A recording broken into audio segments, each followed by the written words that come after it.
jërëjëf salaamaaleykum mbokk yi déglukat yi yéen a ngi ci Zik FM la rajo leader waaye nekk également en live sur Facebook sur Zik FM l'officiel ñu ngi leen di gërëm di leen sant bu baax di leen nuyoo communautaire comme d'habitude et c'est la grande émission les grandes gueules bi nga xam ne ñu bëri ci jamono ji ñu ngi koy xaar ñu bëri di ko taaxeerlu ñu bëri yàqamti ko lool surtout ak innovation bi nga xam ne def nañ ko depuis démb avec cette diffusion en streaming en ligne notamment sur la page Facebook de Zik FM l'officiel ñëpp ñi connecté ñu ngi leen di nuyu bu baax a baax ñëpp ñi nekk également à l'écoute ci seen biir oto ci biir car Ndiaga Ndiaye yi ci biir car rapide yi ci biir taxi yi ci biir clando yi également ñu ngi leen di nuyu bu baax a baax mais surtout di leen masawu embouteillage yi nga xam ne depuis démb également ñu ngi koy nemmeeku un peu partout ci biir Dakar ak sax booy génn Dakar mu nekk loo xam ne également dafay bokk peut-être wala une conséquence wala bokk mesures restrictives yi nga xam ne également indi nañ ko depuis déjà que Dakar ak Thiès nekk ci couvre-feu mais nag nit ñi nañu wéttali ko rajo bi comme d'habitude nañu wéttali ko rajo bi le temps va vite passer parce que comme d'habitude ma fàttali ko fii moom li ñu fiy wax yépp mooy suñu xalaat ci xew-xewu réew mi ci doxalinu réew mi ku ci nekk ak sa xalaat mais également may ka ca des xalaatu boppam tey jii nag ñu ñëwaat une fois de plus pour toogaat ak yéen ci jeetaay bi ci penc mi noonu sax laa koy waxee di nuyu ñëpp ñi nga xam ne ñoo nekk ci xarala bi naka tey jii di nuyu rawatina spécialement on a l'habitude de le faire nos amis taximan ñi nga xam ne ñooy suñuy premier ambassadeur et comme d'habitude toute l'équipe est là on va essayer de débattre avec vous laaj ak tontu waaye itam xalaat un débat vraiment d'idées d'arguments une fois de plus on va commencer par les dames soxna Ndeye Diagne ñu ngi lay nuyu bu baax a baax. merci beaucoup Simon maa ngi lay fay di nuyu ñi ma bokkal studio bi yëpp di nuyu Bokar di nuyu Cheikh Omar Talla di nuyu tamit Pape Matar Diallo ak Chérif Bekay mi nekk ci technique bi Simon di am mbégte vraiment di am vraiment plaisir ñu dalloo studio bu bees bi ñu koy ñaan rek suñu borom def ci xéwal. yàlla nañu ko rappal jàmm salaam. yàlla ci yeneen studio topp. ci barke borom Touba di wax tamit ni Sénégal ñëpp a ngi ñuy déglu Simon parce que tey suba rek yóbbante àq la madame Diop Ndeye Fatou Seck nekk ca EGBS moom nee na mi ngi ñuy bàyyi xel bu baax a baax donc yóbbante la woon ma joppali ko Baara First Class tamit nag moom mi ngi ñuy nuyu mais man aussi maa ngi koy nuyu parce que tey fi ma génn nii moo ko def di sañse bu rafet bi def ko ci suñu Facebook live bi donc moom mi ngi fële ca Castor fa la nekk donc ku soxla rek sañse bu rafet bi mën nga fa dem moom Baara di nuyu daal jamono ji si moom ñëpp ñu ngi déglu. jërëjëf Ndeye Dime fàttali également que nit ñi mën nañoo abonné wu ci Zik FM l'officiel c'est important comme ça alerte bu am également ñoom dinañu mën a am programme yi leen di proposer au fur et à mesure de la journée Bokar Gueye yoo tam ñu lay nuyu. waaw Simon di la fay di nuyu soxna Ndeye Dime Pape Matar Diallo Cheikh Omar Talla Chérif ak. technicien yi war di ñaanal rek képp ku ñuy déglu ak foo mënta ka nekk émission bi fekk la si jàmm waaw déglu ak seetaan gis nga ne habitude rajo bi waaw di ñaan fu waay nekk rek xéewal jàmm fekk la fa sutura ak teranga yàlla defal ñu jàmm defal ko ñëpp ñu ñuy déglu ak fu ñu mën a nekk ak ñi ñuy seetaan mais def ko ci Sénégal ci àdduna bi et di masawu aussi ni nga ko waxee rek bouchon yi metti na trop. parce que bi may ñëw depuis ce matin sax mun naa ni à partir de suba gi boo xëyee da ngay gis jafe-jafe yi par rapport ak travaux yi. mais début d'après-midi bi. li ma gën a choqué mooy direction bi jëm ci autoroute à péage bi. pas droit mais doo bouger. doo bouger laa lay wax bi may ñëw fii à 16h yoonu ñëw fii bi c'était fluide un peu mais dem bi c'est pratiquement impossible donc mesure la yoo xam aussi dañuy ñaan yàlla rek par rapport ak couvre-feu bi autorités yi ñu gën a bàyyi xel rek décision yi ci jël par rapport ak suñu réalité di leen ñaanal jàmm encore une fois et studio bi aussi di ñaan yàlla rek mu yokk xéewal parce que vraiment macha allah donc bi mooy première émission personnellement bu ma fiy def. di vraiment rafetlu jotaay bi encore une fois. allez jërëjëf Pape Makhtar Diallo ñu lay nuyu. non Simon Faye di la fay. fi nga génnee tey nooy na. di la fay di nuyu Ndeye Dime di nuyu Bokar di nuyu Cheikh Omar Talla di nuyu Chérif ak Mara ak ñoom ñi nga xamante ne ñoo nekk ci technique bi yëpp di leen nuyu di nuyu waa Saint-Louis du Sénégal waa Colobane waa Fass di nuyu ñëpp ñi nga xamante ne dañuy seetaan ak di ñuy bàyyi xel ci réseaux sociaux mais aussi di ñuy déglu bu baax a baax si Zik FM 89.7 di nuyu taximan yi nga xamante ni ñoom ñoo nekk suñu premier ambassadeur di leen nuyu di leen jaajëfal di leen masaw aussi ci embouteillage jërëjëf Cheikh Oumar Talla yow tam ñu lay nuyu. waaw si moom maa ngi lay nuyu di nuyu Ndeye di bokkal bi nuyu Bokar nuyu Pape Makhtar nuyu technicien yëpp di nuyu auditeur ak auditrice mais surtout di nuyu ñi nga xam ni tey ñu ngi ci réseaux sociaux yi di ñu suivre nga xamante ni maa ngi nuyu sumu benn xarit Diène bi nekk fële à Toulon ak ñeneen fépp foofu sénégalais nekk di nuyu ñëpp di leen wax ni rek ñun ci at bi dañoo yokk cere dolli ñeex donc émission baa ngi noonu émission de l'année grande gueule télé rajo waaw kon fi mu toll daal yéen a ko moom et puis ngeen gën di participer dinañ ci bàyyi xel mais di wax rek comme ni gars yi di wax partagé leen su ko defee ku jégul woon grande gueule xam ni grande gueule fi mu toll ni moo poñe émission yi moo poñe réseaux sociaux yi merci dëgg la kon nag juste en parlant des réseaux sociaux avec la page officielle de Zik FM ñu bëri ñu ngi connecté déjà Laxat Fall Baye Dame Ndiaye Lalla Aïcha Diallo Sey Abdou Khadim Ndiaye Amadou Sall Serigne Ngom bëri nañu Maxa Xuma ak ñeneen ñoo xam ne actuellement ñu ngi en ligne di ñu suivre kon nag ñiy déglu ci rajo bi ak ñiy seetaan également ci page Facebook gu Zik FM jeetaay baa ngi nii mooy penc mi nga xam ne kon fii la démocratie gën a yeeyoo ndax fii la ñuy waxee sunu xalaat mais également ku ci nekk ku ne nangul sa morom xalaatam li ñu njëkk ubbee nag daanaka moom la ñu gontoo démb wala bokk sénégalais yu bëri moom la ñu gontoo démb parce que bu ñu nee doomu Sénégal réer na ca Paris dafay xaw a rëy ci sunu xel yu gàtt parce que ku ci mel ni ki ciy tudd mooy Diary Sow te Diary Sow ku ko fàttaliku moo nekkoon meilleur élève bu Sénégal en tout cas ci année 2018 ak 2019 avec une mention au bac mention très bien je crois ñu jëloon ko nag cité woon ko en exemple ba kilifa yi sax yóbbu woon ko mu dem jàngi lycée Louis le Grand ba nekk ca Paris ñu ne nag depuis quelques jours depuis le 3 et le 4 on n'a aucune de ces nouvelles amul benn trace xamuñu fi ñu nekk enquête baa ngi dem tax na ba autorités yu Sénégal saisir nañu ambassade ba fa nekk ambassade ba également saisir na autorité policières yi école ba mu doon jàngee sax ñoom tamit bi ñu remarqué absence am saisir nañu également les autorités compétentes les autorités policières ñoom également ñu ngi def ay investigation yal na ko yàlla niit ak jàmm yal na feeñ ci jàmm loolu lañ koy ñaanal mais Talla sànq hors antenne ñu ngi doon peut-être yaa ngi doon junj cas de disparition cas de parce que communiqué bi ambassade du Sénégal bi nekk Paris génne tey le communiqué parle d'absence inquiétante donc ça veut dire qu'il y a des variantes en tout cas dans le langage boo xam ne il faut que également nit ñi mën cee def attention sóoraale yenn yi. waaw mais xam nga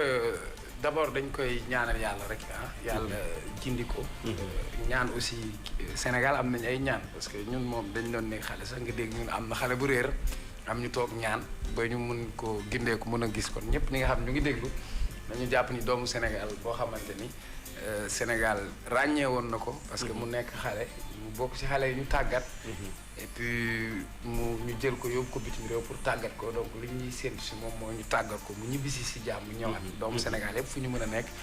doomu réew mi lañ donc dañuy ñaan rek ñi nga xam ni am nañ kurus te am nañ ñaan bu ñu ko xeeb nañ ci boole ci ñaar ensuite li ñu doon wax parce que souvent peut-être langage juridique ak langage commun dafay faral di wute. Tout à fait. Parce que professeur Amsatou Sow Sidibé mu ngi ñu doon wax absence ak disparition. dafa wute. parce que nit ki am na fu muy toll mën nañu wax ni il est absent. juridiquement parce que kenn amatul ay nouvelle am wala jotuñu ko mais am na diir boo xam ni bu fa eggee. du nekkati absence mais su boobaa yoon mooy constater ni kii disparu la. c'est comme exemple nit koo xam ne dafa demoon tukki. ñu doon dégganteeg moom muy wootante di joxe ay message après mu absenté am na diir boo xam ne nag su fa eggee boo ko woowee doo ko jot léegi voilà wala jigéen bu am jëkkëram amatul nouvelle am après bu ñu déclaré absence am na diir bu muy toll su boobaa tribunal moom mooy jàpp ni kii il est disparu. suñu jàppee ni il est disparu nag ce qui fait que civilement. droit yi mu amoon donc. et même ci disparu bi y a disparu et porté disparu. voilà donc parce que tey bu fekkee ni bateau këpp na. ñu lim ay nit yu faatu. souvent duñ la wax moo dañ naa la nombre de disparus lañ lay wax. tant que gisaguñu ko donc moo tax langage juridique bokkul ak langage bi nga xam ni mooy langage commun. maintenant ci ñun lu ñu mën a jàpp ci wolof tubaab moo xaw a compliqué ñun lu ñu mën a wax mooy réer. et je crois que am nañ ay autorités yu nekk foofu diplomatique et que Sénégal aussi sénégalais foo dem Paris ñoo ngi fa. donc ñàkkul dinañ ci am ay nouvelles maintenant dañuy ñaan yàlla rek ba bu ñu koy gis ñu gis ko ci jàmm ak salaam parce que amoon na doomu Sénégal bu xamante ne comme Katou Chagnan exemple police def enquête après anam bi ñu ko gisee gënaluñu woon donc ñu ngi am njort di ñaan yàlla rek autorité diplomatique yi comme ñoom ñoo jëloon responsabilité aussi jël xale bi yóbbu ko foofu lu ci amit aussi war nañu mën a toog jël seen responsabilité ba mu mën. voilà moo nekkoon parrain d'ailleurs. voilà donc le ministre des affaires étrangères. Sénégal am na Interpol yu mu mën a jokkool pour ñu am les informations pour mën a wax parce que jaar yi nekkul doomu famille am rek mais doomu Sénégal yépp la parce que bokk na ci ñu produire di leen présenter peut-être circonstances yi permettrul pour ñu dugg déjà ci débat suñu système d'enseignement bi ñu am est-ce qu'on doit prendre nos meilleurs pour yóbbu leen en Europe est-ce que tey bëri na ay xarit yoo xam ne dañu demoon jàng bitim réew dañu bëgg ñibbi ci Sénégal dañ ma koy wax mais est-ce que bu ñu ñibbisee Sénégal fan lañ jëm fan la ñuy dugal seen CV loolu yëpp xam naa ci yeneen yëf dinañ ci gën a mën a waxtaan.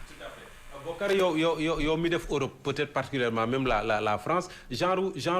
réer yi du ma wax disparition parce que peut-être le terme est trop élevé pour man mais genre réer yi naka la ko nit mën a expliquer est-ce que lu war a mën a nekk la. waaw bu porté disparition absence. waaw xam nga mag buñ ne la mag réer na rek. sa xol day yàqu. donc vraiment une pensée par rapport ak parents mi surtout famille am. parce que damay imaginer ci njàqare bi ñu war a nekk. ndax déjà sa doom bu jigéen mu sori la dem bitim réew rek c'est une chose. distance bi. boo toogee nag di dégg ñuy lay wax naan dafa réer ça c'est autre chose. et réewu nasaraan yi malheureusement réer fa. dafa nekk lu rare. donc ay situation exceptionnelle la moo tax aussi jeu de mots bi ak sur le plan juridique le fait ñuy wax disparition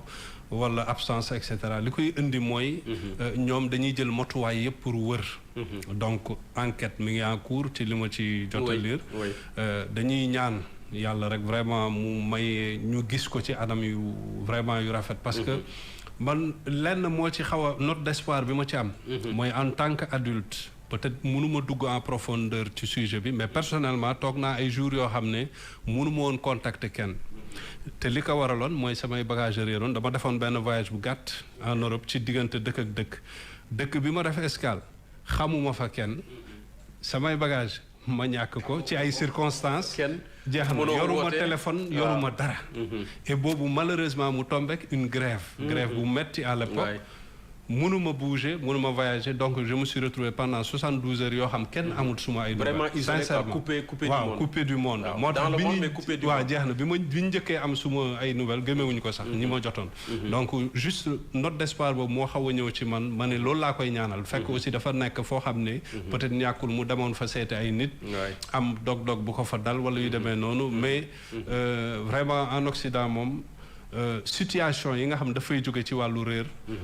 d'habitude prudence bi ci nit ñi di ànd ak c'est par rapport ak enquête bi ñuy def donc dañuy ñaan yàlla rek enquête boobu aboutir fu baax ba noppi aussi Cheikh Omar peut-être loolu c'est vrai que thème bi day xaw a sensible pour nit ñi développer ci mais di jël déjà sunu meilleurs étudiants yi di leen yóbbu à l'étranger kooku aussi war nañ gën a xoolaat sunu système éducatif bi ndax nit ki ci environnement bi muy dund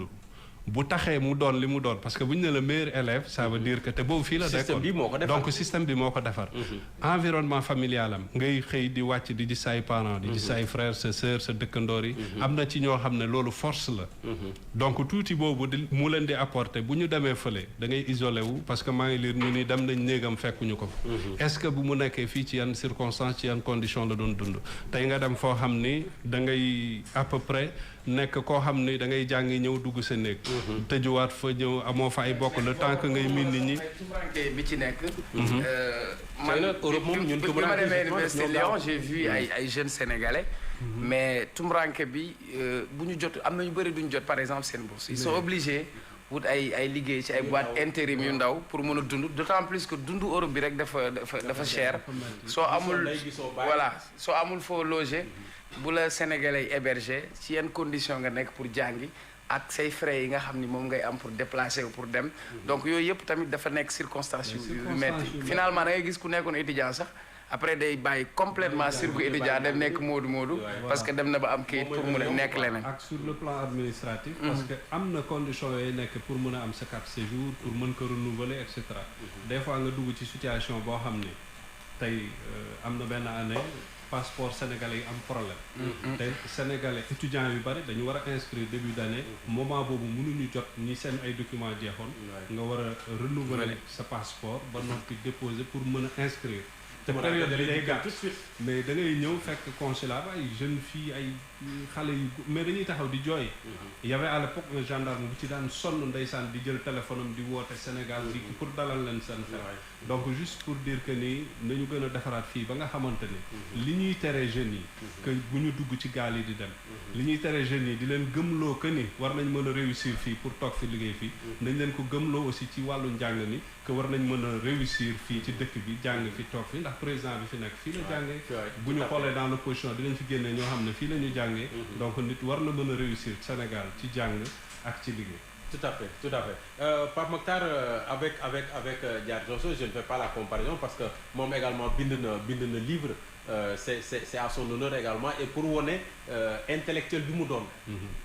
bi mu doon peut-être fii également li fi xaw a rassurant li ci rassurant mooy kilifa gu wax rek ne la les autorités sénégalaises suivent l'affaire de très près donc ça veut dire que ñu ngi koy bàyyi xel parce que c'est l'État quand même qui avait pris la responsabilité yóbbu ko bitim réew peut-être à l'époque c'était pour la donner en exemple voilà lii peut-être am na mais il faut également que les gens soient beaucoup plus prudents mais absolument parce que tey jii jël suñu njaboot surtout ñi nga xamante ni ñoo gën a xarañ ci suñu xale yi di leen yóbbu ci bitim réew di leen teg ci condition yoo xamante ni peut-être du condition yu gën loolu ay question la yu Sénégalais yi di posé wu maintenant absence ak disparition comme ni ko Cheikh doon rappelé rek il faut que presse bi aussi ñu def attention parce que c'est des termes juridiques boo ñëwee disparition rek da nga ni kooku dafa dee ku décédé nañuy considérer comme ku disparu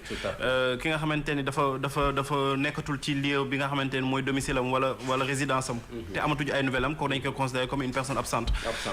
léegi nag au bout de 10 ba 20 ans bu ñu ko gisatul si nañ koy considérer comme une disparition boobu day mel ni ku décédé alors amatuñ ci yaakaar voilà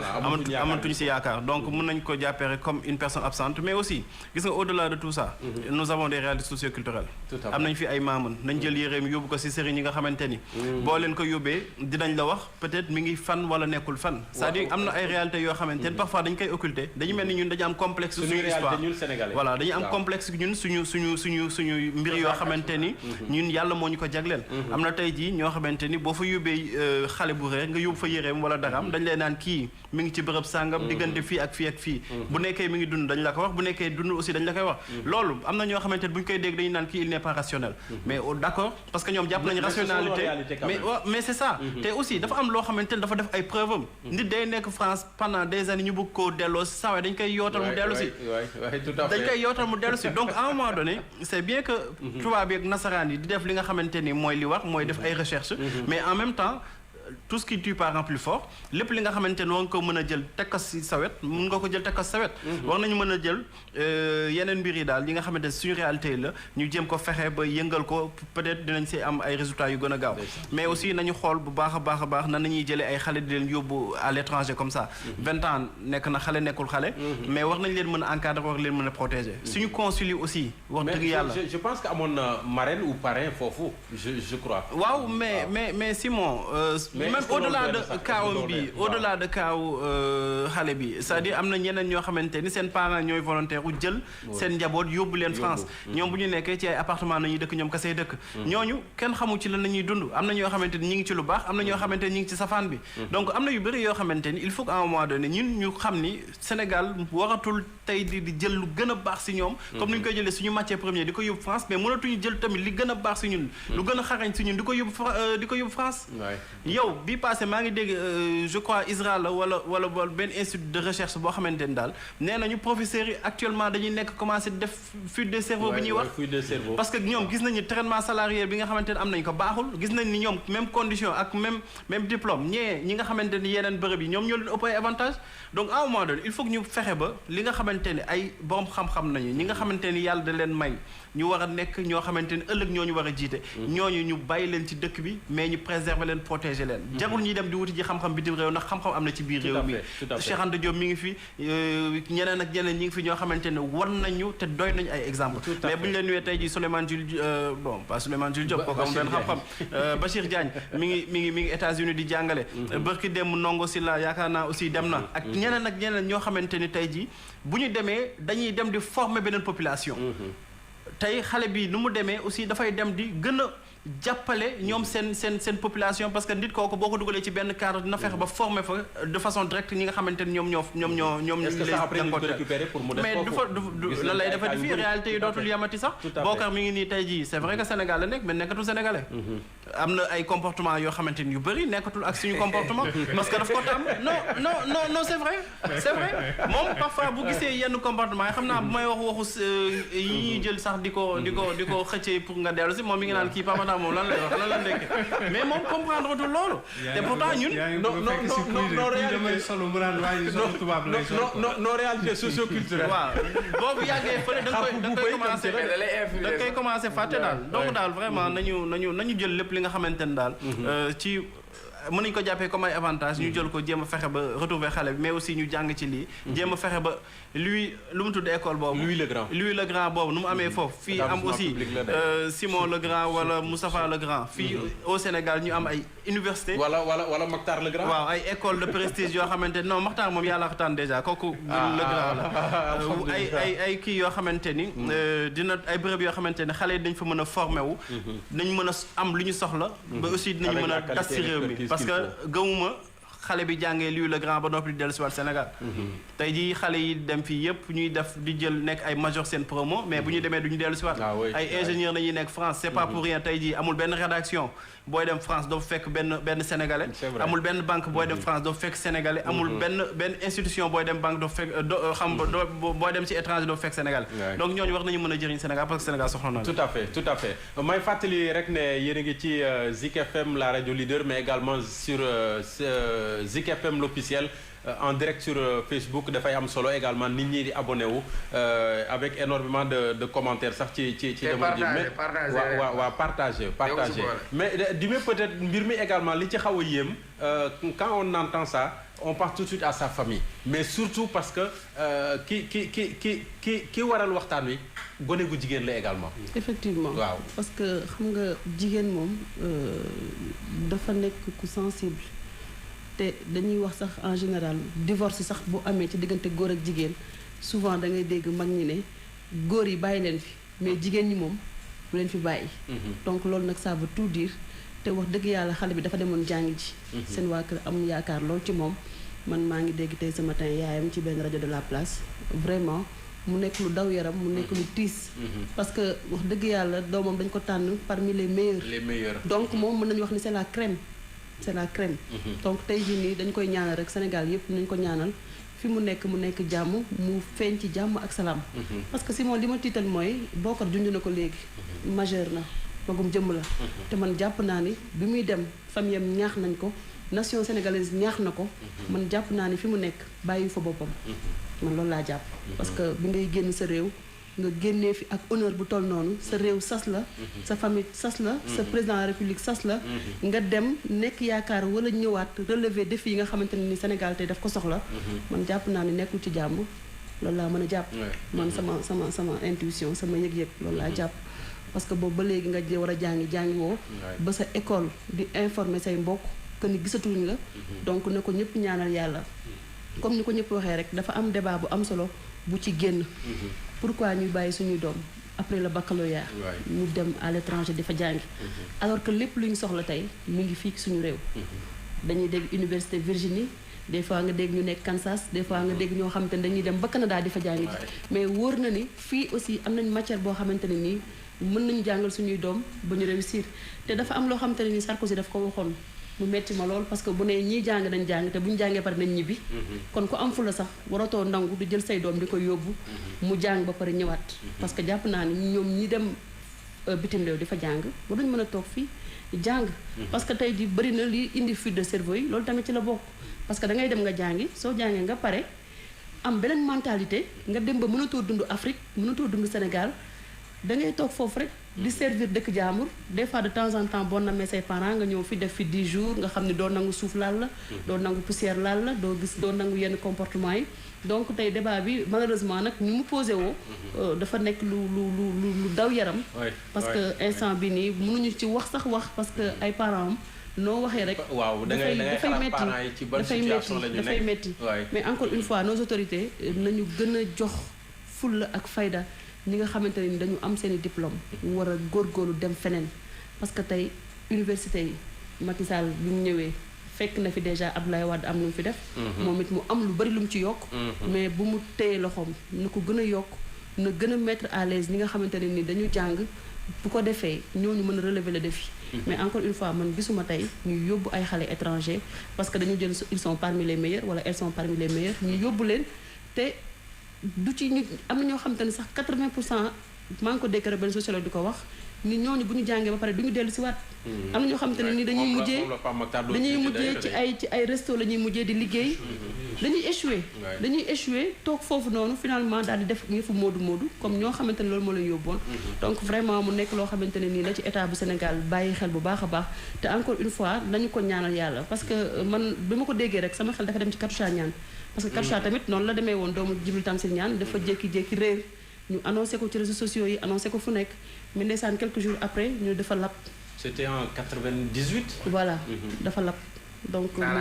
mu nekkoon lu triste ndeysaan. donc kii moom vraiment yàlla ko yàlla nit nañu ko ñaanal na ci ñëpp jàpp. na ko ñëpp ñaan. et puis actuellement nii maa ngi xalaat tamit képp ku am sa doom mu réer. tamit maa ngi lay xalaat. di la ñaanal nga masaw parce que Sénégal fii tamit cas de disparition yi si moo bari na trop mënuñu toog benn jour boo xamante ne nii dégguñu ne diw dafa réer. am na benn cas sax boo xamante ne nii c'est des anonymes peut-être qui c'est des anonymes li tax xëy na mu siiw nii parce que kilifa yi également ñoom ñoo ko parrainé woon pour mu dem très bien loolu la mais tey ci banlieue bi des fois nga dégg fi ay cas de disparition yoo xamante ne nii ba nii may wax ak yow feeñuñu bu ma ci gënoon marqué nag am na léegi presque 7 ans une femme enceinte boo xamante ne nii dafa toll woon presque ci weeram mu ànd ak belle-sœuram di doxantu ji ba si yàgg mu ne belle-sœuram dama feebar dama sonn kooku ni ko xaama dem wota ji kër ga comme ça ñu yóbbul hôpital belle-sœur bi mu ñëwee fekkaatu ko fa ba nii kenn gisu ko am na ko doon aw tamit Fatou Guewel Diouf boo fàttali ko tamit Aïda Yacine Mbaye jusqu'à présent seen waa kër gisuñu ko kenn xamul dafa dee kenn xamul dafa nekk ci ay loxo donc disparition dafa metti li tax mu metti mooy tey bu doon da nga ñàkk sa bakkan sax ñu xam ne da nga ñàkk sa bakkan say mbokk dëjël la mais duñu xam ci lan nga nekk donc encore une fois nañu ko ñaanal yàlla na ko ñëpp ñaanal moom Diary Sow mu feeñ ak képp koo xamante ne ni da nga réer la sa doom te yàlla na ko yàlla feeñal ci jàmm salaam amiin Simon nga baal ma gis nga coronavirus bi mu amee. boo nekkoon ci campus universitaire xam nga ñoom dañu jël seen yow moom ne woon nga fa yow xam nga dañ lay bind email laaj la bu fekkee am nga foo jëm. dañ ngeen war a libérer le campus universitaire. souvent suñu la waxee libérer le campus universitaire après da ngay am problème mu foo loger wala nga am problème foo dëkk wala nga am problème foo nekk. donc comme Pape Matar a dit man suma koñ bi ñu nekk xale am na benn boy boo xam ne dafa réeroon ay weer gisuñu ko. yaayam léegi mu ngi États-Unis maire Bousso mais booy bi mu nekk xale la réer mais bi ñu defee ay ñaan. parce que fii am nañ ay maam. ay réalité waaw ñaan yi bi ñu ko defee yóbbu yéreem xale bi après indi nañ ko xale bi léegi màgg na tailleur la. mu ngi liggéey du ma wax turam. mais dafa am beneen débat bu ñu suscité muy la fuite des cerveaux. mais man contrairement dafa am suma benn xarit Fallou Niam. tey ingénieur la Sarr France la jàngee nekk ingénieur pare. ne moom day ñibbi si Sénégal pour ñëw jàng si. yam aussi beneen xaritam bi Yacoub Samb nekkoon doomu gouverneur Samb bu mu gisee ni copain bi ñëw na am na fu muy liggéey moom it mu ñëw daal ne dafa bëgg a ñëw ñibbi si Sénégal parce que ñoom bi ñuy dem dañu demoon pour jàng ñeneen ñoom li ñu jàng ils préfèrent ñëw contribuer fii ci seen dëkk. bien sûr mais il faut que gouvernement yi ak suñuy état fexe yombalal leen lu ñu leen di insérer pour ñu ñëw parce que nga dem bitim réew jàng. di nga bëgg a ñëwaat sa dëkk parce que loo xam pour sa dëkk la mais est-ce que sa dëkk créé na les mêmes conditions conditions pour nga mën a insérer parce que xam-xam boobu ñam tey soxla nañ ko parce que bi affaire kii bi amee nu mu tudd gaz bi lakkoon ci dëkk boobu fan yi yëpp ñoom foofu la ñu nekk déployé wu te tey àdduna bi ci compétition bi ñu war a dem mooy ñu wut xam-xam bu ñu investir nag ci suñu ay doom ba ñu nekk ci école primaire ba ñu génnee leen ci ay si suñu ay lycée produire na leen ba pare bu ñu leen yóbbee bitim réew war nañ am base de données mën leen encadrer xam kan ak kan nañ soxla pour mën leen indi pour mën leen étudier. dafa am solo li nga wax ni parce que fuite des cerveaux boobu noonu lañ ko mën a tuddee et d'ailleurs c'est vraiment le terme fii ngay jàngee ci public par exemple te loolu yëpp c'est supporté par l'État donc c'est un système qui est là que l'État supporte fayal la jàngalekat ak tout ce qu'il faut ba sax nga am say diplôme nga dem ne da ngay yokkuwaat xam-xam mais en retour qu'est-ce que tu fais pour ton pays loolu également nekkaat beneen débat boo xam ne xëy na débat bi lii cas bi moom moo ko indi mais le débat c'est tout le temps posé on a de tout le temps parlé de cette fuite des cerveaux qu'est-ce que les gens font en retour pour leur pays après avoir acquis leur diplôme xam nga un étudiant mun nañ considérer ne que peut-être dafay yegg ci âge boo xam ne il est à la recherche de voilà de xamagul fan la bëgg a dem mais boo gisee ay ñoom professeur Souleymane Bachir Diagne et cetera ñu mel noonu di bàyyi Sénégal déjà spécialisation donc voilà donc loolu pour man ça fait plus peur encore ndax jeunes yi tey effectivement da ngay jóge fii nga dem jàngi bi nga jàngee nga am say diplôme nekk major peut-être si sa promotion loolu dafay am bien que jàppal ne bu benn nit réussir y a d'autres y a 5 6 yu nga xam ils ont échoué am na ñu bari comme ni ngeen ko souligné des fois dañuy dem di wuti liggéey parce que amuñu bourse donc bu ñu demee di wut liggéey bi àndul ak jàng parce que da ngay sonn fi ngay dem tu es sous-payé parce que carte bi ngay yor carte étudiant la donc amoo droit liggéey dafa am ay heures dañ la limité donc tu fais des heures supplémentaires wala liggéey au noir plongé waaw pour mën cee génn doo yeeg yooyu donc da ngay tas ba nga xamante ne boo ñëwee pour nga jàng problème lay doon et là tu risques de passer à côté nga bàyyi jàng bi dem topp liggéey bi ñi nga xam ne nag yàlla def na ñu jàng ba jeexal après tu as un diplôme bi nga xam ne ça te permet de viser loin parce que foofu étudiants yi dañ leen di permettre ñuy dem peut-être 2 jours à l'université 3 jours ils le font en entreprise donc dès le départ lañ leen di dugal ci milieu bi nga xamante ne après dañuy am salaire dañuy jàng di fayeku loo xam ne bu ñëwoon fii duñ ko fayeku bu ñu paree jàng ñu proposer leen loo xam ne c'est 3 à 4 fois plus que bu ñu ñëwoon fii li ñuy am mais mënoo leen ne bu ñu toog ça aussi c'est un problème bi nga xam ne bi ñu ko war a régler booy cultiver nit ki c'est vrai di wax patriotisme toutes ces valeurs là mais da nga koy tegal conditions yi nga xamante ne bu ñibbisee aussi dina am li tax du regretter parce que man j'ai vu des jeunes yi nga xam ils sont venus fii def fi 1 an 2 ans takkaat seen bagage dellu parce que dañu ñëw li ñu yaakaaroon amuñu ko wala ñu dugal leen ci système boo xam ne boo politiqueul doo dem loolu daa am na des cadres yi nga xam dañu ñëw ba war a toll fenn ñu wan la ne sa waay ñaata nit a nekk sa ginnaaw boo ko amul doo dem donc tu te retrouves dans un système bi nga xam il faut nga def politique wala nga am bras long comme li ñuy wax léegi nga takkaat say bagage dellu moo tax vraiment c'est un sujet bi nga xamante ne c'est dommage que lii moom moo ko indi mais dafa di loo xam ne war nañ cee wax parce que ça concerne tout le monde mais boo gisee sax ba tey ji Europe di la wax immigration choisie maanaam ñoom dañuy tànn si ñoom voilà dañuy tànn si ñoom ñan ñooy ñëw parce que ñoom plus-value lañu soxla ñoom dañu soxla loo xamante ni da leen di yokk seen askan ci quantité ci qualité ma dolli la boo yoree bac plus 4 je pense il te donne la nationalité française par exemple voilà démarche bi ngay am ki nga xam dafa nekk di liggéey dafa 10 ans di dajale di sonn ak yooyu yow nga ñëw nekk un étudiant nga am bac am sa master da ngay dem dugal ñu jox la nationalité mu yomb parce que ñoom en fait lu ñu soxla loolu la mais Sénégal boo xoolee ñun suñu nit ñi am xam-xam yi dañ leen sous-évaluer duñu leen sax jox gëdd gi nga xamante ne mooy wax mooy méritocratie bi nga xamante ne dañ koy wax mais tey boo gisee ci instance yëpp instance décisionnaire boo gisee tey même sax ci ay kii xool ci plateau télé ñenn nañuy invité nañu waxante dëgg boo ko ñaata livre nga bind defaluñ la plateau dañuy waxtaan. defaluñ la plateau. il suffisait que tamit moo ma defal samedi mag. voilà tey par exemple mënoon nga taxaw di wax ay waxi dof di xam nga comme ni ñu koy waxee waxi dof def lu la neex. mais dañ lay defal plateau. ci saa si. donc à un moment donné aussi il faut que sénégalais ñun ñu xam lu ñu bëgg c'est-à-dire ñun bu ñu accepter que méritocratie amatul ñu teg ko de côté mais nañ accepter aussi fuite de cerveau parce que nit bu amee xam-xam fu ñu ko valoriser lay dem toogi ji bu gisee tey jii Simon Faye liggéey bi muy def ñu koy fay ay salaires yu misérable teg ko ci condition yu doy waar mais bu gisee ni moom am na ñoo xamante ni ñi ngi ci même situation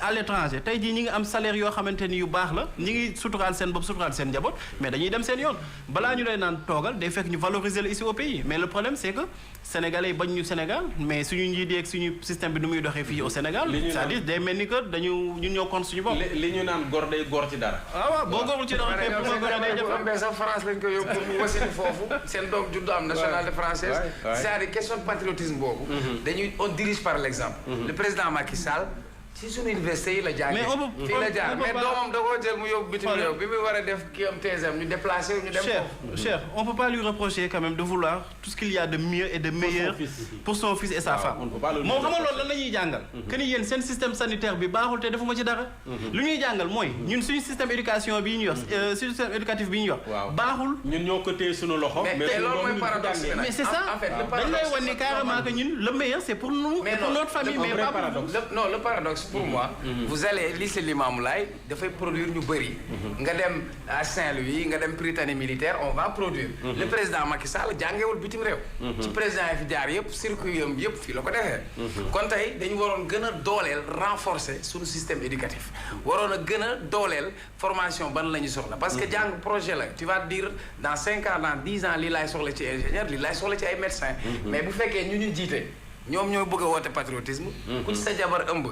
bu desee weer balaa muy wasin nga daggal ko bii pour xale bi judd France ne au moins mën a am nationalité française ñoom gelwaar gi ñu fi bëgg a jiite ñëpp ils ont la double nationalité ñoom seen jëm bopp ñoo njëkkul gëm sax nationalité réew mi corona bi mu ñëwee ils étaient obligés ñoom ñu toog fii pour faju fi ça veut dire que dañuy defar suñu université defar suñu système sanitaire ñu ngi wax ci jaar yi parce que état bi moo ko yóbbu mais au même moment xale bi nga xamante ni mooy SOD Sadio Ousmane dafa feebar soxla ndimbal nekk place su doctorat yaa ngi dégg ñu ngi may wax démb Pikine la dëkk dañuy teg initiative waa Pikine ku nekk am téeméer nga joxe keneen joxe kooku aussi cas boobu war nañ ci wax parce que ñoom ñaar ñëpp ay doomu réew mi lañ te lii valable ci jaar yi pour ñu fexe ba gis ko ba indiwaat ko ci ay mbokkam loolu moo valable ci Sadio mais nga xamante ni doctorat am la waroon def te il a besoin d'une greffe moelle épinière j'ai lancé un message di wax sax groupe des médias comme ñu ngi def émission bi nga xam ne mooy grand cœur war nañ ko mën a jël pour que sénégalais étudiants ñëpp contribuer pour ñu sauver man lu ma loolu man beneen angle laa koy poser en fait c'est-à-dire c'est vrai que war nañu mën a def ay actes de solidarité di jàppale nit ñi mais je crois que tey problème bu muy gën a posé wu mooy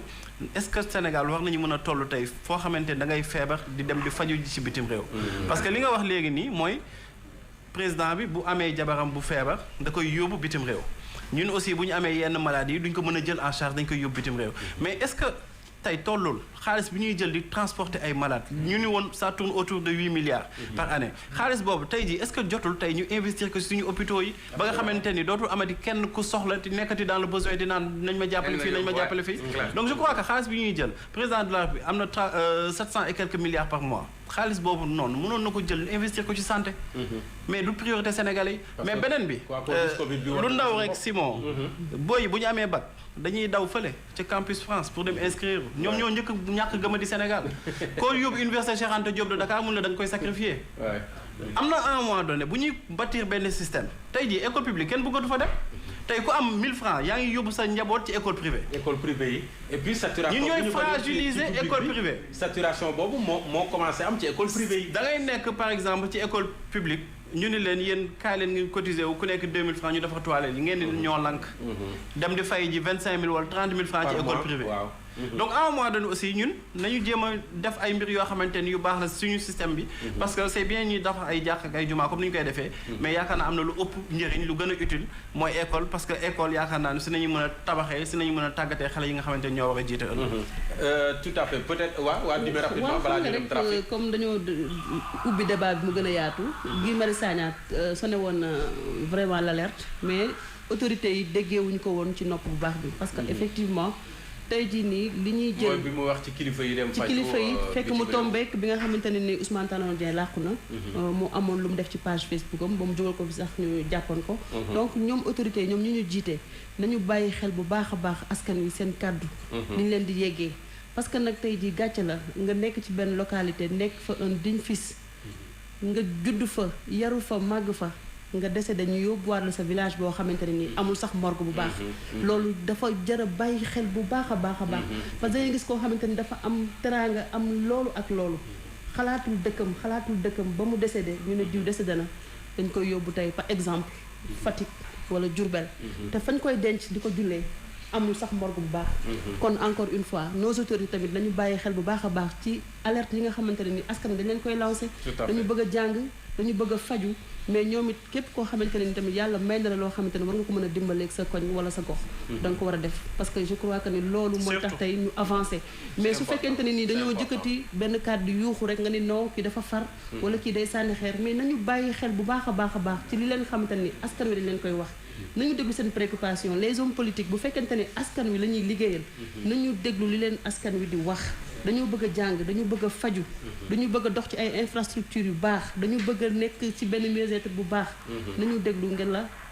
askan wi li ñu leen di wax mais encore une fois Simon je pense beaucoup à la maman de Diary yàlla na ko yàlla nit yàlla na ko yàlla nit yàlla na ko yàlla nit amiin ñu dem trafic ñëwaat kan moo ne ci tali bi Aba Diatta maa ngi lay ziar Simon. ziar Aba boo gisoon studio bi dootoo bëggati nekk ci tali bi de boo gisoon suñu studio dootoo bëgg nekk ci tali bi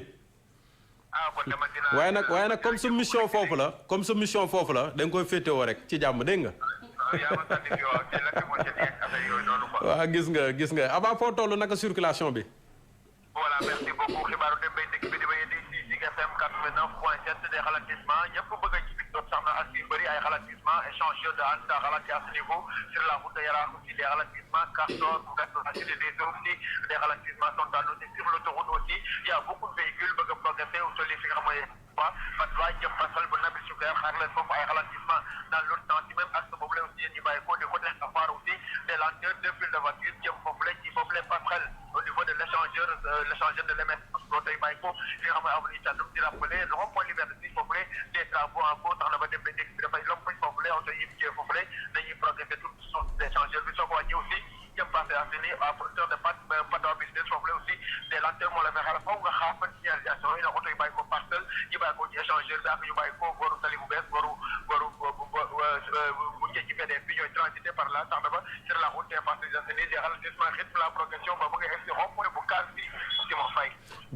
jërëjëf Aba kon ñu ngi lay gërëm di la sant bu baax a baax beneen rendez-vous ci kanam lay doon ci tali bi nga ñu koy xoolal bu baax a baax rawatina ci jamono ji nga xam ne suñu xel yëpp dem na ci ñi nekk ci embouteillage yi bëgg ñibbi seen kër di daw également couvre-feu bi mu bañ leen a fekk ci yoon wi neel waa cag-cag yi nañ ma jël si de balaa gars yi dem ko yow da nga am cag-cag yow mais bon quelques commentaires que j'arrive plus à vous capter à Ziguinchor bon ça c'est autre chose merci beaucoup à l'équipe des Grandes Gueules je suis à l'écoute ak yeneen i commentaires yoo xam ne mi ngi taw bu baax a baax ci jamono ji avec tous ces internautes qui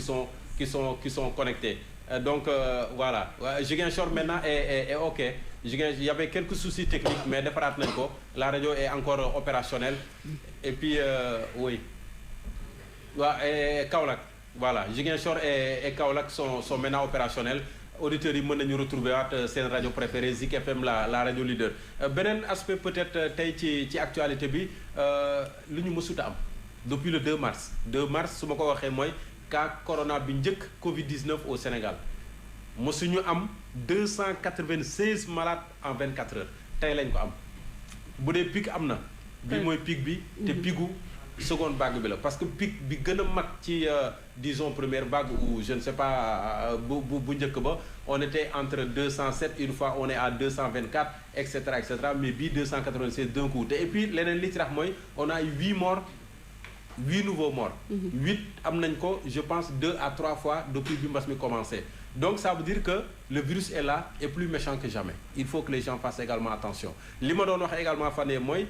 ça fait le 4e jour successifs boo xam ne on a plus de 100 cas communautaires. 100 cas communautaires tey heureusement ou malheureusement c'est selon cas contact yi ñoo ëpp cas communautaires yi tey 154 contre 100 xaw ma ñaata. mais boo xoolee chiffres yi tey ça veut dire que l'affaire est là on doit beaucoup faire attention ci jamono ji. waaw mais Simon xam nga démb rek maa ngi koy wax xam nga feebar bi dafa am lu bari loo xamante ni dañu ko ci waxul. parce que au départ dañu waxoon ni dañu respecter le protocole sanitaire. te protocole sanitaire boobu respecté ko bokk na ci képp ku dee ci Covid 19 waruñu la gunge armée yi. te boo seetloo Simon ñi décédé fan yi ñu génn ci Covid bi. mbooloo mu bari moo leen topp. tout à fait te loolu aussi tamit mën na indi explication ci cas yi nga xamante ni dafa yokk. dañoo delluwaat ci ay mbooloo. merci beaucoup ci communiqué conseil des ministres bi tamit président Macky Sall mi ngi ci wax prise en charge des cas à domicile. mais ñooñu nan lañ leen mën a jëlee en charge Simon district sanitaire yi nga xamante ni ñoom seen bopp lañ tal. te tey jii nii am na loo xam ne nii mën nañ ko nangu France nangu ko États-Unis mais am na loo xam ne mën ñu ko nangu Sénégal. dafay jafe parce que yenn dëkkuwaay yi dafa xat. tey nga dëkk fa kenn koo xam ne dafa am Covid ci benn kër goo xam ne nekk na 15 personnes 16 personnes nga ni loolu prise en charge hospitalière la nan lañ ko mën a defee si moom man jàpp naa ne tamit loolu bokk na ci li nga xamante ne nii moo yokkukaay am na kenn ku nekk docteur. maanaam nit ki am feebar toog këram ñu ko fay suivre di ko faj. ñu ko fay suivre. te mi ngi dëkk est-ce que du wàll waa këram. merci beaucoup est-ce qu'il peut suffisamment se protéger pour bañ a wàll njabootam. voilà je comprends un peu ta préoccupation. loolu dafa nekk loo xam te ni dafa yéeme maa ngi koy laaj keroog benn docteur mu ne ma mais soxna si nañ bàyyi noonu rek du lépp lañ mën a wax. mais am na loo xamante ni ku ko wax ni mën na ko suivre. mënu ko. te le président de la République bi ñu waxee loolu ci conseil des ministres démb ministre de la santé xaw na tontu lu mel noonu di wax ni ñoom joxe nañ en tout cas ay instructions ci district sanitaire yi ñuy topp cas yoo nga xam ne ñoo nekk ci kër gi mu nekk lu difficile lu jafe. mais peut-être cas yooyu ñu jël en charge à domicile dafay wane benn réalité. nos structures sanitaires sont débordées. exactement fees na. exactement xaw ma nag ban niveau de saturation lañ toll. mais xëy na c'est pour essayer de désengorger un peu. moo tax ma jàpp ni si moom maladie bi. man jamono yu ñu toll nii gis naa ni état bi contrôlé tul dara te couvre-feu bi réglé wul dara parce que tey ñu xëy am près de 300 cas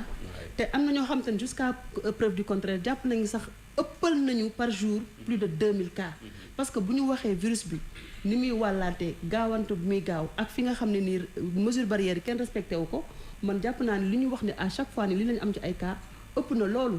tey nag man dama jàpp li des na askan bi ñoom ci seen bopp jël seen responsabilité ngi laay war a suuri takk seeni masque respect seen mesure barrière te bañ a xool ku takk ak ku takkul parce que tey jii nag nañu góorgóorlu nañu góorgóorlu parce que nit ñi ñi ngi sensibiliser mais man jàpp naa ni feebar bi instant bi Sénégal maîtriser tuuti ko parce que man ba ma gisee ay décès yu mujj armée yi fees dell te li ñu waxoon ci protocole sanitaire mooy ku décédé ci Covid waruñu la gunge waruñu la sang benn équipe bu restreinte moo la war a yóbbu ma gis leneen le contraire donc dafa mel ni sax état ñemeetul askan wi parce que mesure boo xamante ne ni état dafa ko bëgg a jël askan wi taxaw ni ko du fi amee mu reculer parce que boo fàttali ko amoon na ay levée de corps yoo xamante ne da doon am hôpital principal ñu jékki-jékki ba si yàgg dakkal levée de corps yi wala même boo demee levée de corps doo gis cercueil mais léegi loolu affaire bi dafa jékki-jékki rek reprendre encore de plus belle ñu gisaat ay dëcc yoo xamante ne ñi ci décédé ñëpp ay Covid lañ donc man naturellement gis naa ne tey jii cas yi bu yokkoo warul bett kenn tey nag li des mooy nañu jël seen responsabilité man yow keneen ak keneen te ñu bañ a mere gouvernement bi xam nga Simon mbir mi lu koy faj fii ñëpp dañoo majeur dañoo mature kenn ku nekk am nga lu la naqari am nga leneen noo ko mën a kaasee du dul kaas ak yàq nañu xalaat ci ñi nga xamante ne ni ay biens publics la yow moom manifestation yi ngay wax manifestation laay wax dama ci def digression Simon parce que am na loo xamante ne nii tey si ce matin rek maa ngi dégg que ni am na benn camion bu ñu taal banlieue koo xamante ne nii nekkul sax bien public am na ay oto yoo xamante ne nii nekkul sax ay bien public kon nañu xalaat bu baax a baax li ñuy def nañu jàppale seen bopp d'abord askan wi sama bopp laa ko njëkkee tey takk ay masque respecter les mesures barrières gouvernement bi nag bu waree rendre compte dina rendre compte am na fu ñu ko mën a xaar mais man dama jàpp ni violence rek lawul dara Ouais, violence réglée ou d'autres. Mais au moins la réalité est là, Pape Makhtar, que la pandémie est bien avec nous. Est-ce qu'il faut continuer à vivre avec le virus ou il faut tout simplement combattre maintenant définitivement ce virus? xam nga Simon c'est-à-dire réalité bi non seulement elle est présente mais chiffres yi ñuy joxe wute na ak réalité bi.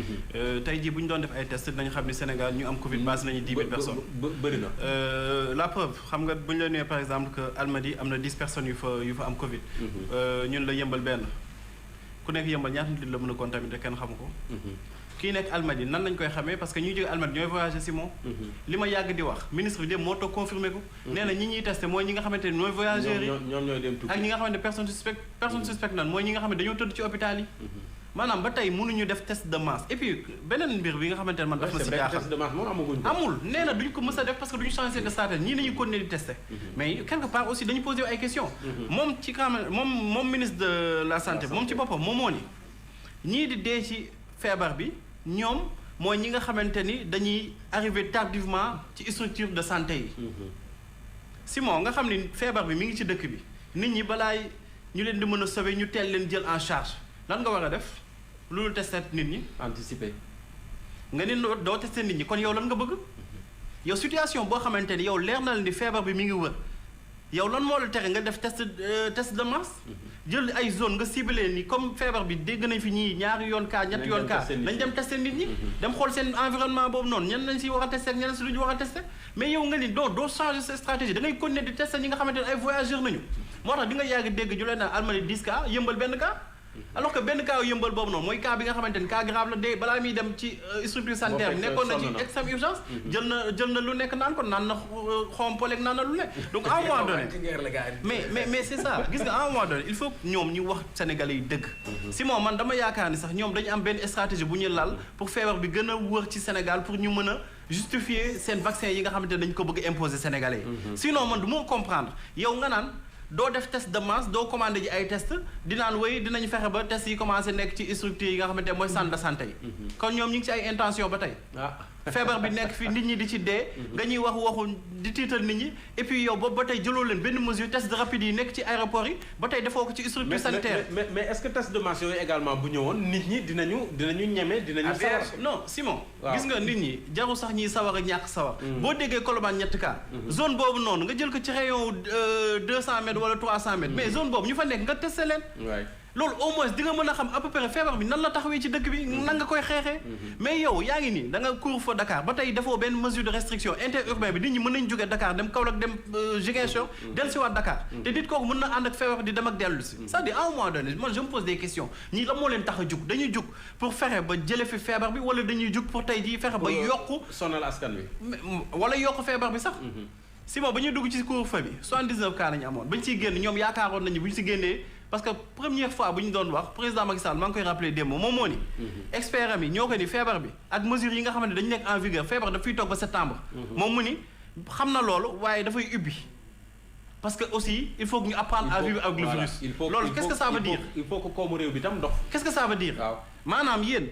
feebar bi mi ngi fi mais dina continuer di fi wéy. parce que feebar bi aussi am na ay noodi yu nekk ci biir bëgg nañu jël tey jii. vacciner ay population il faut que ñu am yenn chiffres yi bëgg nañ tey jii comme Sénégal wàcc pour ñu mën a justifier li ñuy demander boobu ba tey pour ñu baal leen bor yi nga xamante ne dañ ko contracté en notre nom donc am na yoo xamante ni sénégalais ñu ngi siy commencé di yeewu il faut que à un moment donné bu dekkee dañu bëgg a fexe ba feebar bi jóge fi surtout ministre lu mu wax mu ne ñii di dee ci hôpital yi kon ñoom ñoo leen rey parce que ku nekk bu nekkee balaa muy dem ci hôpital bi mu nekk situation bu extrême waaw mais yow nan la koy xamee man mën naa feebar te du ma ko xam bu ma defalee test dinaa xam damaa feebar. structure sanitaire yi léegi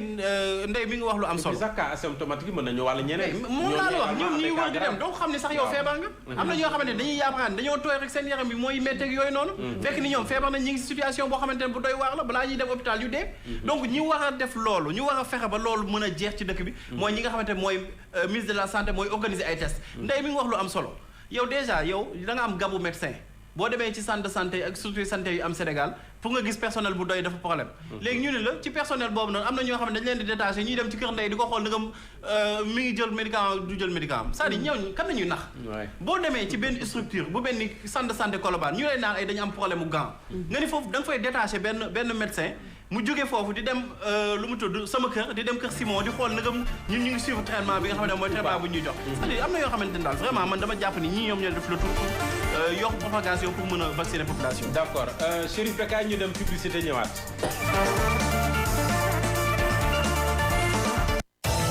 danga di maçon mécanicien plombier commerçant wala marchand ambulant góor wala jigéen da nga bëgg a jàng lire da nga bëgg a jàng bind wala wax en français kon nag ñëwal bokk ci suñu session de formation en alphabétisation ngoon gu jot lay doon formation bi ñu ngi durer 6 mois boo ca génnee di nga mën a defar say facture di nga mën a bind ngeen a woote ca keef mi ngi nekk Sacré-Cœur Dianois ak boulangerie jaune wala keef ba nekk Pikine rond-point Xelkom Bâche njàng du wees ñun waa keef mën ngeen ñoo woo ci 77 181 14 14 77 181 14 14.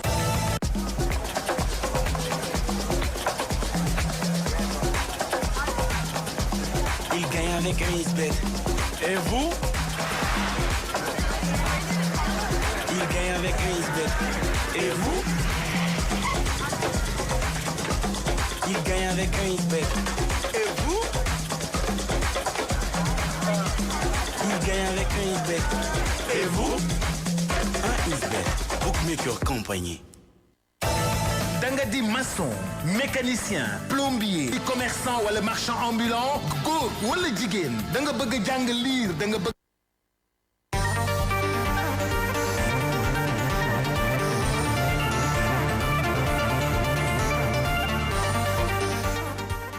jërëjëf waa service commercial jërëjëf l'équipe technique également jërëjëf internautes yi nga xam ne ñoom ñoo ñuy suivre Aba Diatta peut-être qu'on l'aura tout à l'heure ci biir circulation bi yéen ñi nga xam ne également yéen a ñuy suivre on a quelques-uns de vos commentaires je ne sais pas comment remercier cet homme bon c'est un nom que je ne comprends pas keneen ki vous avez parfaitement raison vous êtes formidable bien dit Pape Mactar tu as tout dit Mame Diarra Fam ay waay sama xarit bi bon sa xam naa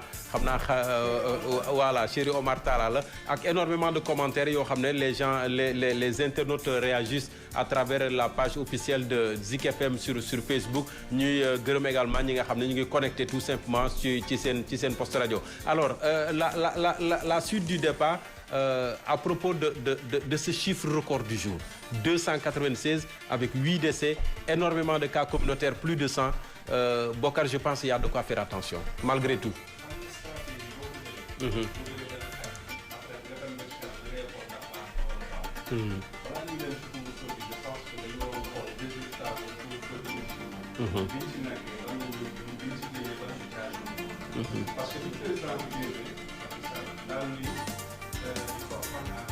Avec le virus.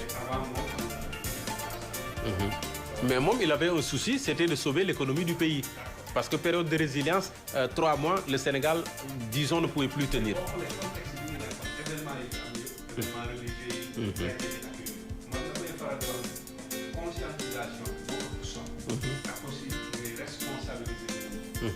Parce que tant que ñu ngi responsabilité ci problème yi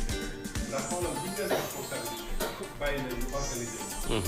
mais dañuy jël seen ay mesures seen ay masques motuwaay yëpp ci jàkk yi foo dem jël distanciation respecter lépp mais bi nga ñëwee tey dajale leen daal na da nga def couvre-feu ñuy waaxu di dajaloo mais demal Grand Yoff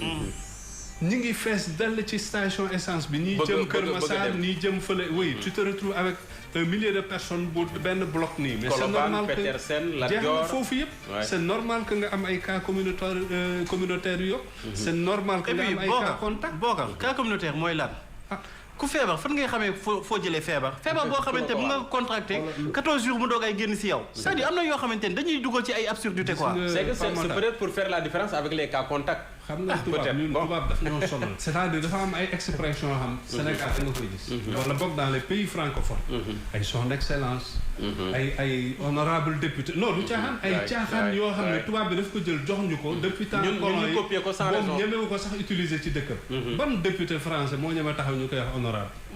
mais fii boo ko waxul nit ki sax day gis bopp mu mer parce que c'est des détails yi nga xam gis nga ay cas communautaire cas ñu bëri ci milieu bi ñu ko déggee ça les a parce que feebar bi gën a bari dans ces pays là mais au début il y a quelques micro-trottoirs qui sont encore présents sur le net am na ay nit ay maire yoo xam ne boo leen laajee luy cas communautaire dañ leen ne xaw ma commune bi xaw ma lan naa di genre c'était assez rigolo. même distanciation. distanciation sociale distanciation physique. langage bi dafa am solo pour nga conscientiser nit ki mais pour nga yee ko. absolument day fekk nga wax ci moom ak langage bi. lu mu mën a dégg lu mu mën a dégg. te loolu daf cee bokk aussi actes yi ngay teg. ndax yow boo ñëwee ne feebar ñëw na virus. dañu vraiment fi mu toll nii jaaxle situation bi c'est catastrophique. c'est première li ngay xalaat boo ne naa débloqué 1000 milliards pour xeex ko mooy ceeb diwlin ak lan. macaroni suukar meew. donc voilà loolu yow mooy li ngay xeexee virus. fan la ñu teg tey ba tey nii man dama ne Madagascar sax jot nañu proposer tuuti. donc benn affaire daal di ñëw mais ñun am ay techniciens Sénégal kan moo leen gën a xarañ ci wàllu médecine. ci àdduna bi yëpp man am na lu ma doon traité en France dañ ne ma bi ma ne leen damay ñëw au Sénégal dañ ne ma demal ba foofu parce que foofu ñi fa nekk ils sont très forts. tu vois dañ lay recommander pour nga ñëw fii parce que l'expertise bi daf fi nekk. matériel bi ñu soxla pour liggéey doo leen ko jox. situation ñëw boo xam ne problème sanitaire la ñuy wax. nga dem li nga yoroon ci ay ressources yëpp nga dem def ko ci ceeb ak diwlin. ci ceeb ak diwlin suukar alors ça te def pouvait boo xam ne servir sax ñi ñuy wax jotuñu ko. donc voilà boo tax gis nga corruption bi tant que xeexuñu ko. duñu mën a traiter dara parce que système éducatif bi ñu fi njëkk a tudd. système sanitaire bi et cetera tant que ñu ngi détourner li nga xam ne dafa war a dem fenn ñu jël ko. bañ ko fa def ko feneen ci situation bi la ñuy def léegi nag bu ñu bëggee xam lu tax cas yi yokk. nañu génn ñu xool ni dëkk bi di doxee. démb à 19h gis nga. en plus risque yi ci nekk. ci biir quartier on était dit les rassemblements on les provoque maintenant. un quartier populaire comme Grand Yoff. car rapide yi di dugg ci biir mbedd yi. xale yi di traverse da ngay gis ay femmes di jël di bloquer yoon yi. parce que pour seen doom nit ñi di jaar fu nekk waaw bouchon yi interminable. mais c'est ça donc ñoom bu ñu bëggee xam lu tax cas yi yokk ñu xool li koy provoquer te li ñu fay fekk mooy décision yi ñuy jël. un responsable booy jël ay décision da ngay analyser par rapport ak sa contexte. bañ a nekk un suiveur. parce que ce qui se passe ailleurs ñun dëkk yi ñuy toog. n'est pas forcément valable ici. waaw dafa mel ni dañ leen di fekk si ci li ñu nekk ba ñoom ci li ñu yor ñu jël ci joxaat ñu si. ndax situation bi ñuy dund ça n'a absolument rien à voir ak fii li ñuy dund. bokkul. foofu tey jotaay bu mel ni sax pour nga am ko fa problème la. nit ñi dañuy mais seen kër la ñuy toog da ngay xool mbedd yi doo gis kenn. fii gars yi ngi toog di naan ataay di football. nekk ci normal normal ba pare nga ñëw indi leen couvre-feu. couvre-feu boo xam lu mu permettre mooy nit ñi di daje. donc virus bi buy propagé wu warul jaaxal kenn. te aussi ñu dellu si waat xoolaat suñu bopp ñun. amoon nañ fi sibiru. amoon nañ fi leneen ak leneen feebar yooyu yëpp déggatuñu leen dafa mel ni léegi benn feebar boo fi nekk muy corona. mais corona boobu il faut ñu expliquer nit ñi lan la. et on oublie parce que ba léegi xamuñu on oublie les insuffisants rénaux on oublie les diabétiques on oublie énormément de pathologies. léegi dañuy ragal a dem hôpital. parce que jàpp nañ ne pour éviter contamination. donc voilà il faut ñu dellu si waat ci mbir mi xool ñun par rapport à nos réalités parce que boobu ba léegi ñun bëtu jàmbur la ñuy xoolee. oui c'est dommage Talla peut-être tam bu ñu analyser chiffres yi boo jëlee période d'incubation d'au moins 2 semaines derrière on se dira que c'est peut-être les rassemblements sànq maa ngi ko doon wax on interdit les rassemblements mais on les provoque mais peut-être lii également conséquence su feetu Noël yi la ak li ci am yëpp. c'est bon feetu Noël yi. xanaa yaa feetu. non pas fait dans le terme religieux mais peut-être vague bi Noël bi emporté avec l'économie les marchés bondés et cetera waaw. yow toog naa fii ma ne la man Cheikh Omar laa tudd doomu jullit laa. waaw. dëkk dafa am ñuy wax ni minorité jàppewu ma ne sax minorité. parce que premier président Sénégal catholique la woon. nous on n'a jamais eu ce problème. jamais on l'a jamais eu. mais dafa tombé. su Pâques jotee. wala seen fête jot. ay la yéwén ci lañ interdire yenn mbir yi. ministre bi moo ko defoon non. Pape Matar toog na fii damay bañ mu ne ma il faut être honnête intellectuellement li tabaski jotee mu ne nañu tëj. nañu tëj il a eu le courage de le dire. kenn di dem am na benn ambulant mu woo dem Pape Matar li muy wax nii doxulaan dama war a dem seeti sama waa kër Kaolack et pourtant Pape Matar loolu mu waxoon. entre temps on a laissé des événements religieux. oui. se produire yamuñu si même ci bi ñuy tëj. lan moo tax lan moo motivé Dakar ak Thiès. nga bàyyi Kaolack ak Diourbel te Kaolack ak Diourbel ni ñu lamboo ak Dakar ak Thiès. du point de vue démographique. du point de vue économique. interconnexion yi am sax ñaari foyers religieux moo fa am aussi.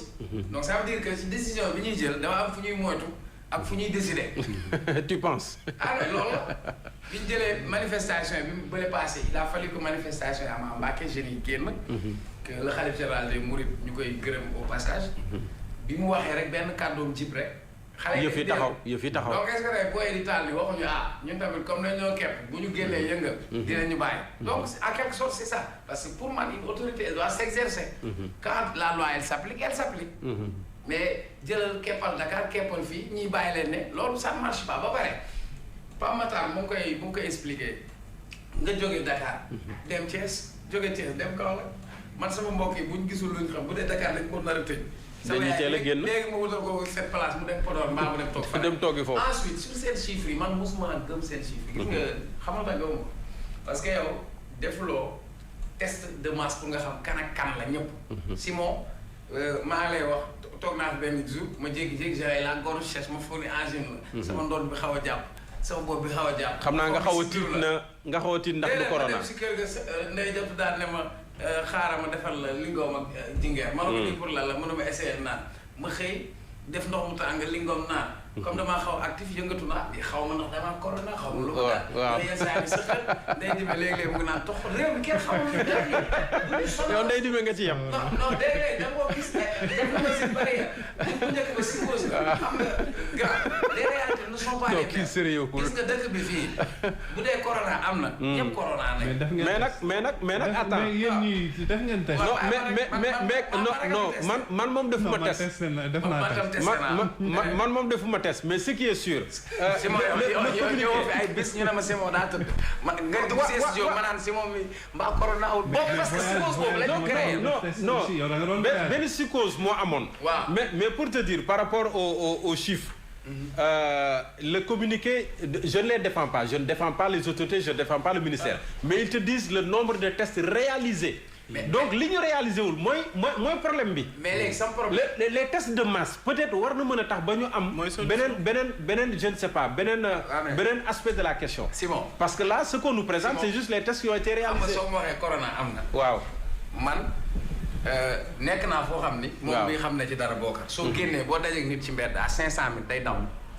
man tolloon naa mooy psychose bi nga doon wax sànq rek fii nii su ma jëndee boisson Coca-Cola damay dem ma raxas ko vite fait parce que pour man dama doon raxas koog lan ordre naa ñibbi seeg Sénégal ak jàmm fekk du ma dugg si keesu néew man loolu laa jàppoon mais bi ma ñëwee Sénégal li ma observé j'ai vu que nit ñi ils vivent avec le virus tranquillement on s'est marié avec le virus on a fait des enfants avec le virus président Macky Sall moo njëkk a maintenant on fait des morts avec le virus voilà léegi xam nga si moom lan mooy dëgg man mënuñu am population bu toll nii comme ñoom nee nañ feebar bi ci ñi mu gën a gaaw mooy mag ñi. waaw protéger mag ñi. cibler mag ñi xool nu ñu koy organiser mais Simon yow nga ne test wanaa gratuit test du gratuit. na vaccin di nekkee gratuit yow tamit test bi gratuit. nga bëgg a jël vaccin bu koo gratuit. loolu mooy benn mais beneen bi ba fii ñu toll nii dañuy làmbatu man dama la koy wax dafa mel ni Sénégal mooy 21e arrondissement bu Paris bu Macron waxee li mesure bii waa ji dem jékki-jékki dooraat ñu boobu. bokkuñu ay réalité bon d'accord balaa ngay d'accord Simon gis nga xam la mooy dëgg. waaw c'est pas yat wala tëj nañ nit ñi wala dàq nañ nit ñi. parce que peut-être yow fi ngay ñibbi du sori.